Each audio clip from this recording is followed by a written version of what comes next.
Do do do do do do. You say it's your birthday, my birthday too, yeah.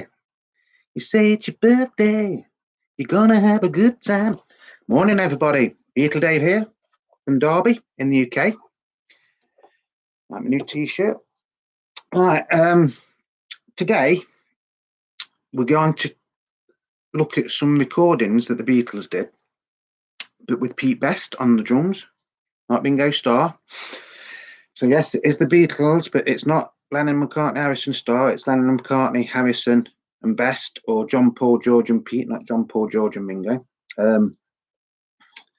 Basically, is a bit of the forgotten person in the Beatles history. Anyway, I haven't got everything that is on. I've just got a couple of LPs, so I just thought we'd go through it. So the first one is this one, the Beatles featuring Tony Sheridan, and that's exactly what it is. Basically, the Beatles are a backup band on this. This was recorded in 1961 in Germany, as far as I know. So there's 12 tracks on it. Now, out of them 12 tracks, only 6 or 7 are actually the Beatles. And out of those, there's only 2 that you could really class as Beatles recordings in their own right, because I know there's the Beatles are just a backing band. So side 1, you've got Ain't She Sweet? Oh, ain't she sweet? See her walking down that street. That's the Beatles, and that has actually got a vocal by John Lennon, which is absolutely wicked. Track 2 is Cry for Shadow, which is an instrumental. It was actually written by George Harrison and John Lennon, and it is very much in the style of the Shadows. I think originally that's going to be called Beatle Bop. I think that could be wrong on that. Then you've got Let's Dance, which is Tony Sheridan and the Beat Brothers. My Bonnie lies over the ocean. That's the Beatles, but the vocal on that is Tony Sheridan, and that was actually the first ever single to feature the Beatles, wasn't it? I think it got into the top 10 in Germany, if I remember rightly. And that is the record that led Brian Epstein to go and see the Beatles, wasn't it? Then you've got Take Out Some Insurance on Me, Baby. That's the Beatles again. Vocal, Tony Sheridan. And then what I'd Say, Tony Sheridan and the Beat Brothers. Side 2, you've got Sweet Georgia Brown. That's the Beatles with Tony Sheridan. The Saints, that's the Beatles, vocal Tony Sheridan.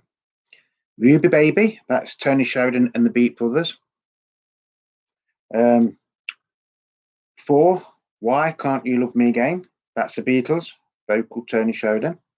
5, Nobody's Child, the Beatles, vocal Tony Sheridan. And then track 6 is Ya Ya, that's Tony Sheridan and the Beat Brothers. Now, the Beat Brothers were basically anybody that was backing Tony Sheridan at the time. So theoretically, it could be the Beatles, but I don't think it is.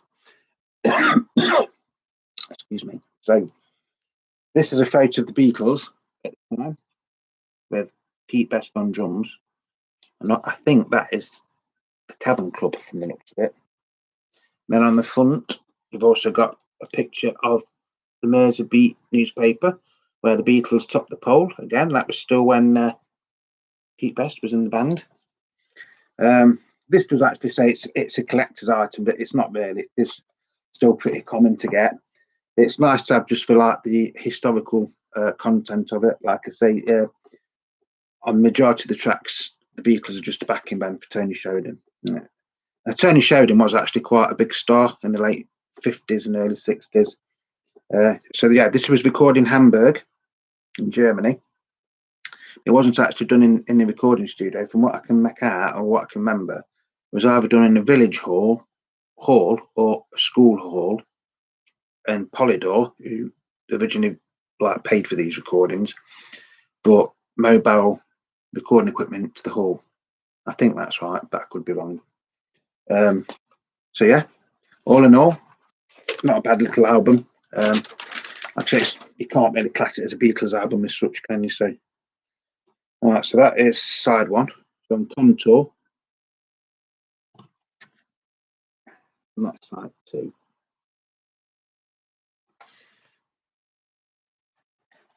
Now the recordings on this sort of like being kicked around Europe, basically from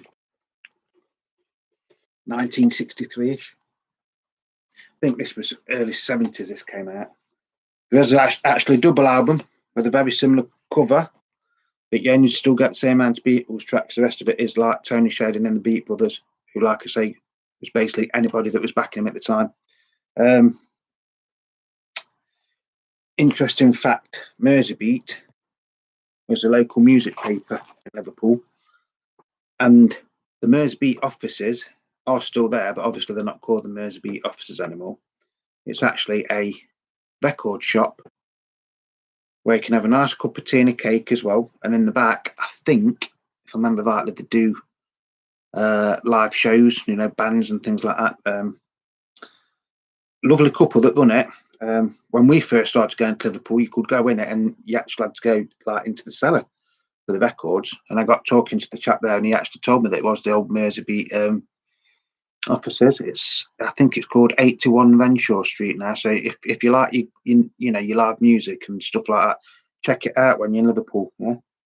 So that's the first one, which is probably only a historic value anyway. Sound quality on it's okay, but like I say, it's not really the Beatles as such, is it? The next one is the complete Silver Beatles. Now, the history of this, excuse me, New Year's Eve, 1961, the Beatles went from Liverpool to London in the back of a van, because on New Year's Day for 1962, they had a recording session or audition for Decca Records in London. So this is basically what they recorded for Decca. Again, this has been going around in certain different variations of this. 1, 2, 3, 4, 5, 6, 7, 8, 9, 10. There's 12 tracks on here, but apparently the Beatles recorded 15 songs. But we'll get into that when we look at the next record. So, side 1, 3 Cool Cats, vocal George Harrison. 2 is Crime Waiting Open, again George Harrison, vocal. 3 is Besame Mucho. Obviously, you know, the Beatles tried to record that a number of times, didn't they, during their career? And it's always Paul McCartney that sings leads on that. Searching, John Lennon, vocal. Shriek of Arabic, George Harrison, vocal again. And Money, John Lennon, vocal. Side 2, To Know Mr. Love Him, John Lennon, vocal. Take Good Care of My Baby, George Harrison, vocal. Memphis, John Lennon, vocal. Sure to Fall, John Lennon, vocal. Till There Was You, Paul McCartney, vocal. In September in the Rain, Paul McCartney, vocal. So obviously there's no like vocals from Pete Best on these. But some of these songs the Beatles did go on to record, you know, or re-record. Besame Mucho, they tried recording that when at some of the first recording sessions for Parlophone, again featuring Pete Best. Money, obviously they re-recorded that, didn't they? Did a version for with the Beatles. Till There Was You, they re-recorded that, and it was on Please Please Me LP, wasn't it? Sound quality on this is brilliant, by the way. But there again, it should be, because it was recorded in a studio, wasn't it? So, and Decca. I'll show you the labels. That's side 1. Side 2.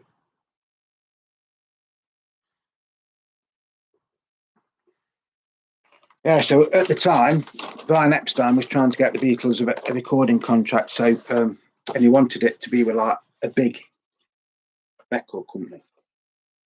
And at the time, Decca were probably one of the biggest record companies in England. But like I say, lovely photo at the front. George Harrison, Pete Best, John Lennon, Paul McCartney. You've got nice liner notes on the back telling you about the tracks and everything. Yeah, but when the news came back to Mr. Epstein, and it did take him a couple of months to do it. Bearing in mind, this was recorded on the 1st of January 1962. Decca actually turned them down, and I think they signed Brian Poole and the Tremeloes instead, didn't they? Which, in hindsight, does make sense because they were a London-based band, weren't they? They did have some success, Brian Poole and the Tremeloes, and obviously the Tremeloes went off to have success in their own right, didn't they? So, yeah, the famous quote is that Dick Ray rang Brian up, didn't he, and says, guitar groups are on the way out, Mr. Epstein. Concentrate on your record shop or something like that, wasn't it? And of course, then Brian says, well, these boys will be one day these boys will be bigger than Elvis, which they were. Yeah, so that's that version of it. And there's a slightly different version, which is this one, Beatles Decca tapes. Now, I will apologise because the cover on this isn't very good. The record itself's excellent, but the cover's not that good. So again, lovely photo. George Harrison, Pete Best, John Lennon, Paul McCartney. And then you've got a lovely little photo there of the Beatles as well. Because they were the Beatles, although it says the complete Silver Beatles, they were the Beatles by this time. Now, this one is slightly different because, yeah, you get them 12 tracks, but like I say, you know, rumour had it that there was 15 or more tracks recorded. So on there, you get 3 Lennon and McCartney songs as well. So side A, it is in a slightly different running order.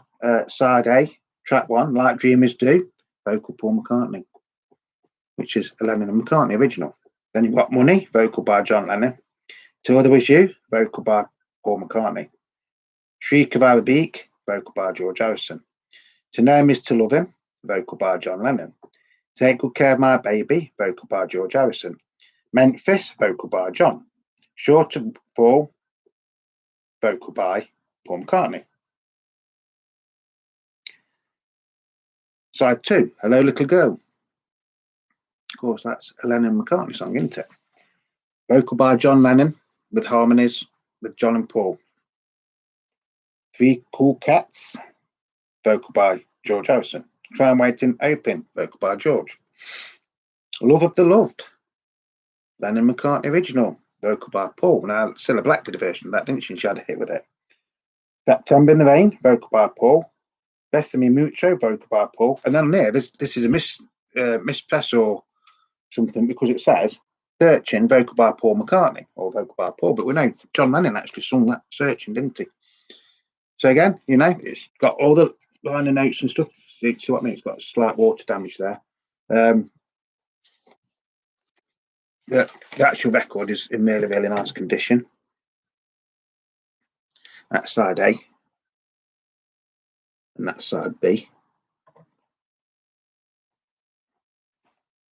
So after Decca turned the Beatles down, everybody thought that there'd be bad feeling, especially when the Beatles did, you know, start to become successful. But it wasn't really that bad because I think in one way Decca did the Beatles a favour because obviously they met George Martin and George Martin sort of like let them record their own material, didn't he, and things like that. And George Harrison, good old George, the quiet one, he wasn't nearly that quiet, was he, if you read the books, actually rang Dick Bow up and says, we've seen this band, I think you should go and look at them and, you know, sign them to Decca Records. You know who the band was? The Rolling Stones. Yeah, so George Harrison got the Rolling Stones their contract with Decca Records. Anyway, there's also a live album at the Star Club. Now, depending on the research you do, some people say Pete Best is the drummer on that, and other people say it's Ringo on it. So I haven't actually included that because, like I say, I'm not 100% sure if it is Ringo or if it is Pete. Now, just after they'd done the audition for Decca, they did actually get an audition with EMI, Polyphone.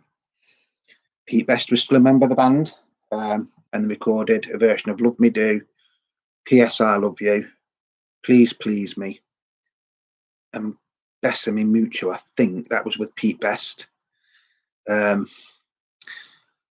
then when the decision came through that yes, they had got the recording contract with Parlophone, Pete Best was sacked, wasn't he, from the Beatles, and Ringo was brought into the Beatles. So when they went to do the first recording for the first single of Love Me Do, Ringo didn't even play on that.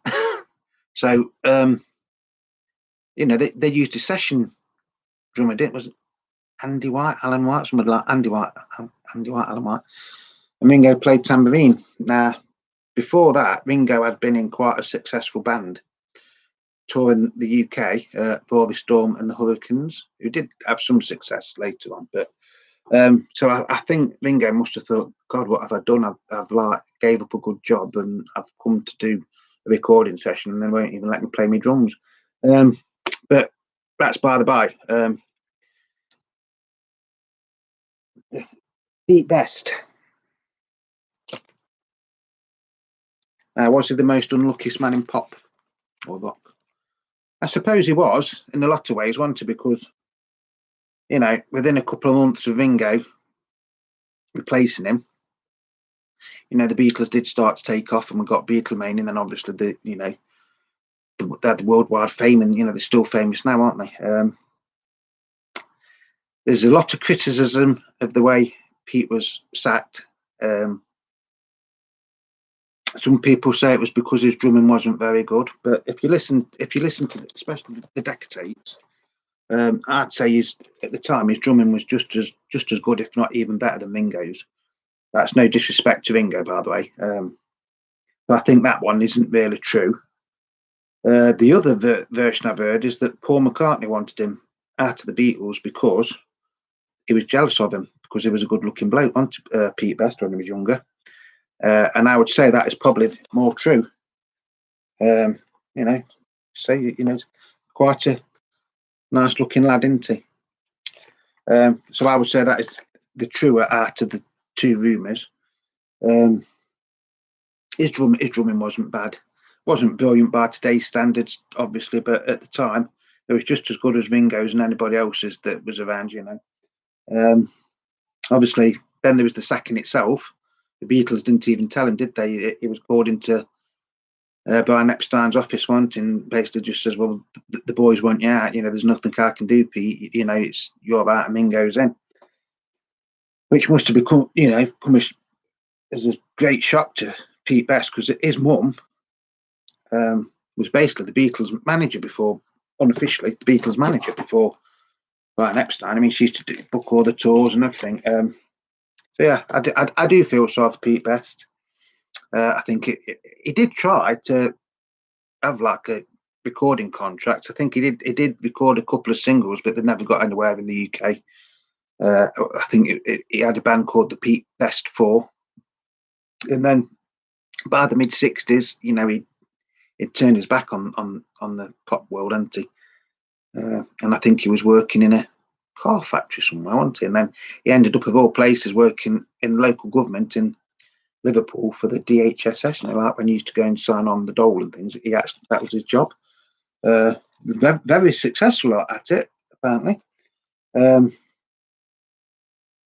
then, of course, when the Beatles anthology came out, especially Volume 1 and the TV series of the same name, they used a lot of the tracks that are on here and some of the aforementioned EMI Parlophone recordings from the first few sessions. So out of the blue, I don't know how true this is, but somebody in Liverpool did tell me this. Out of the blue, one day, Paul McCartney just rang Pete Best up after 20 odd, well, maybe 30 odd years, over 30 years, wasn't it? And he just says, look, Pete, let's bygones be bygones. You've got a nice royalty check coming your way. And he did. It made him a millionaire overnight, basically, although he had to wait 30 odd years to get the recognition that he does deserve. So you can actually go out and see Pete Best. He just play live again now.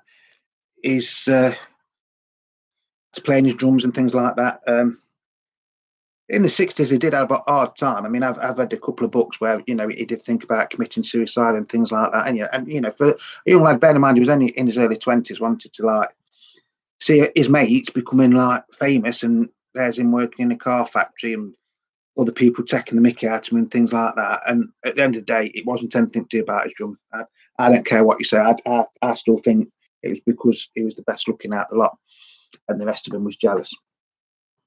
But I mean, it wouldn't have made no difference, would it? Because you know, history's history, and without Bingo, the Beatles wouldn't have become what they are today, or would they? See, that's the $64,000 question, isn't it?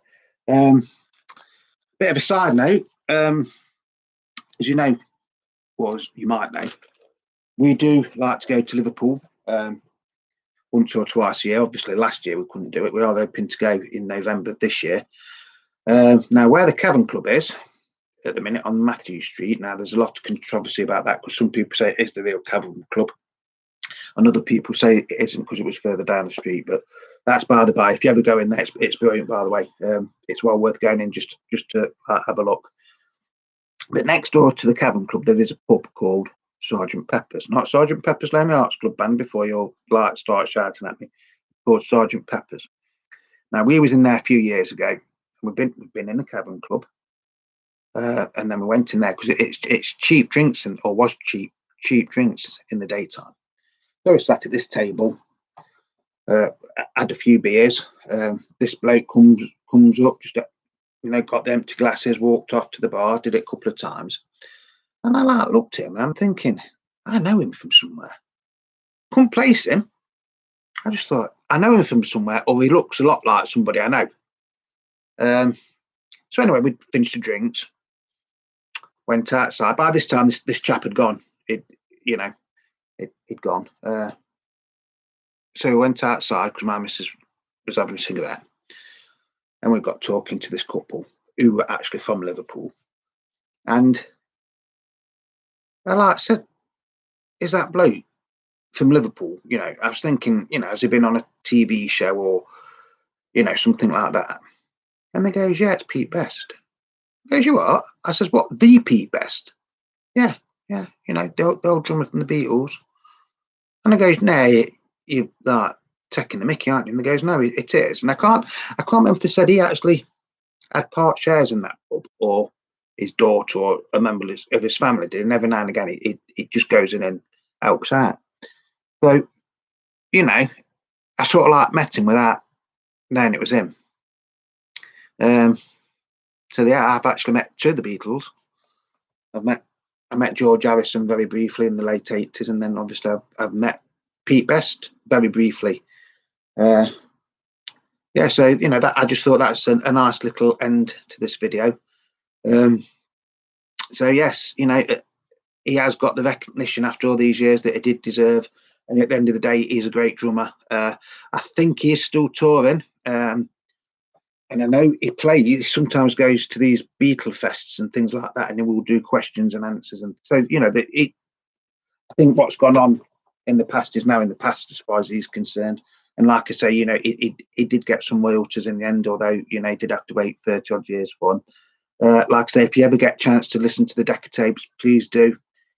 Whether it's on Spotify or you go out and buy the record or the CD or whatever, because if you listen to that, you will understand that he was in a very big part of the early Beatles story. Without him, the Beatles might not have got to where they are or where they went. Once they got famous, Pete Best was out of the story, wasn't he? But it's a sad story, but in a way, it's a nice story because it does have a happy ending, doesn't it? Because in the end, he did get some money, and like I say, it made him a millionaire basically. So that's going to be it for today. Everybody that's subscribing, thank you very much. It is appreciated.